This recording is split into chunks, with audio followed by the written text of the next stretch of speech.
السلام عليكم ورحمة الله وبركاته. موقالكن وحنا كجا هادلي دونا موضوع قيمه سله وموضوع عن كجا عذر دارنيو هدي عن كجابيو laga yaabaa inaad la yaaban tahay cudurdaarkayga ka hor mawduucayga boqoradiina la dhalatay ayaan muuqaalkan ugu talagalnay haddaba abbaayo qaali ma ogtahay in qalbigaygu uu farxad dareemo mar walba oo aan ku dhawaaqo magaca mulki ahaan lagu siiyay yacni erayga abbaayo markii ay dhahaan waa tuma quruxda noloshaada waxaan ugu jawaabaa waa mid ku abuurtay ubaxyada jacaylka qalbigayga waana walaashay ma ogtahay abbaayo qaali inaad tahay qiimaha noloshayda waxaad tahay ruuxda labaad ee noloshayda waxaad tahay qayb ka mid ah noloshayda haddaba lagama helaayo qalbigayga dhexdiisa adiga oo kale waan ku jeclahay boqoradii qalbigaygaay waan ku jeclahay boqoradii ila dhalatay erayada qalbigayga ka burqanaya waxaan awoodi waayay inaan soo bandhigo sababtuna waa hilowga iyo cishqiga aan ku qabo dartiis udub dhaxaadkii gurigeenay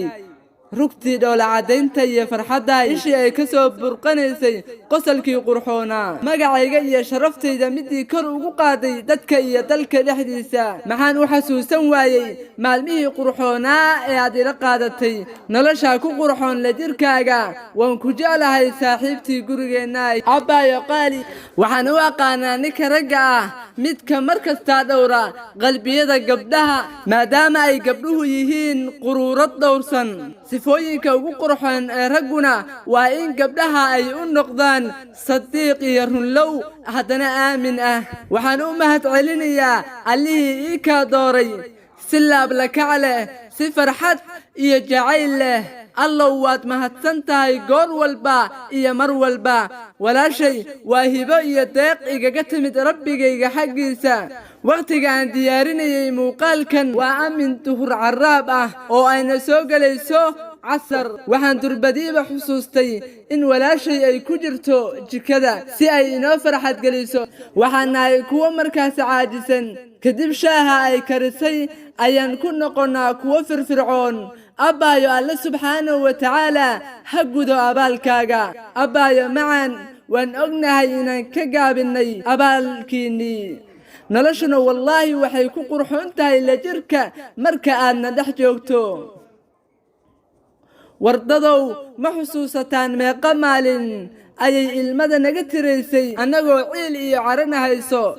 ma xusuusataan meeqa habeen ayayna huwinaysay go'a annagoon dareemayn si qabowga soo dhacaya saqda dhexe aan uga nabadgalno abbaayo haysdhiin waxaad ku kaliyowday jacaylka aad u qabto walaalaha wallaahi waa nimco uu alle subxaanahu wa tacaala uu ina siiyey haddii aan nimcadaasi ka faa'iidaysan weyno ogaada inay iimaanayso maalin aysan shaki geli doonin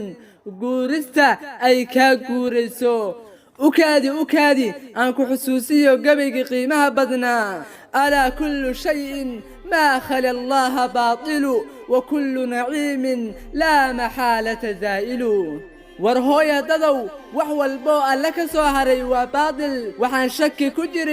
إن معك الساء زوليسو هلو نحرستو قبلها أو قلبي يضوضا هلا قرحيو يا لغو بيرن قلبي يضوضا حسد يا حمان أبايو يقرى لنقو هدي أنا هاي قف مركز تداوي أو قلبي غاقا ورعان أودا دالنو sida ay inoogu dadaasho si la mid ah ama ka hersaraysa waxaan hilow u qabaa aragtidii qurxooneed ee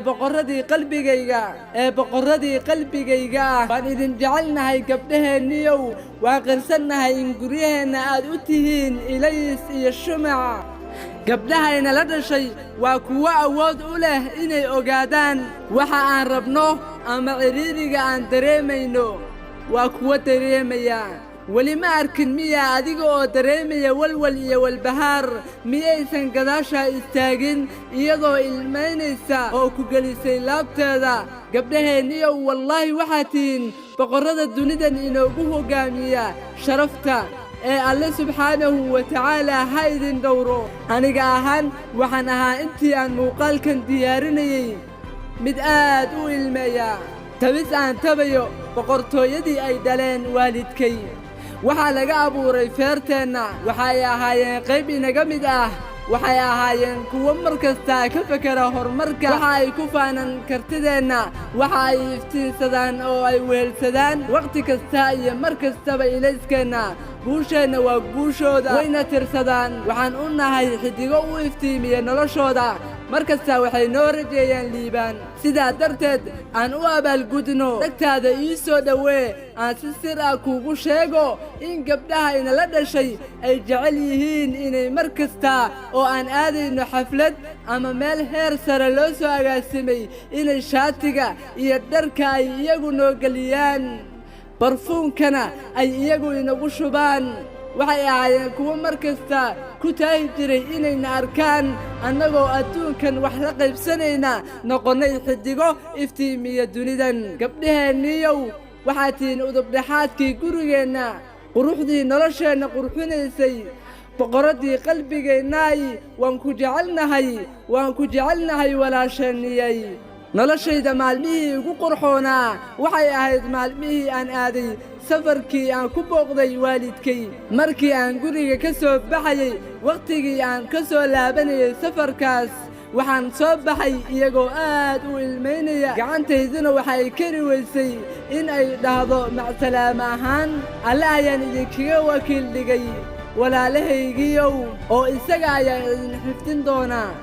qalbigayguna waxa uu dareemayey murugo maadaama aan ka tegaayo boqoraddii aan jeclaa markii aan ka baxayey iridda hore ama ganjeelka way ii fiirinayeen iyaga oo ii dhahaya hadallo ay ka mid tahay walaalkeenniyow soo laabo si qurux bashbash iyo liibaani ay ku jirto kana soo guulgaar sababta aad u tagtay waa sababta aad gurigeenna uga baxday waan ku jecelnahay wiilkeenniyow dhammaan hadalladaasi waxay ahaayeen kuwa ka dhex buuxaya qalbi ahaan laakiin afkoodana soo marinaya gabdhihii ila dhashayna waxa ay sii fiirinayeen raadkayga si mar kasta oo ay arkaan meeshii aan maray ay u xusuustaan inuu jiro walaal iyo xidig ay ka fiirsanayaan dunidan waad ku mahadsantihiin walaalaheenniyow maadaama aad tihiin kuwa mar kasta ina dhiirigeliya inagu bogaadiya inaynu gaarno halka aan ku taahayno adiguna aad tihiin kuwa keli ah ee u socda una halgama si aan u gaarno meesha sare ee aan rajaynayno inay caalamka oo dhan nooga marti qaadaan waan ku jeclahay boqoraddii qalbigeennaay alle ha ku dhowro abaalkaagana waxaa gudi kara alle subxaanahu wa tacaala oo keliya waad mahadsantihiin waan idin jecelnahay alle subxaanahu wa tacaala ma'wigiinna iyo hooygiinna ha ka dhigo jannada halkaa uun keliya ayaad u qalantaane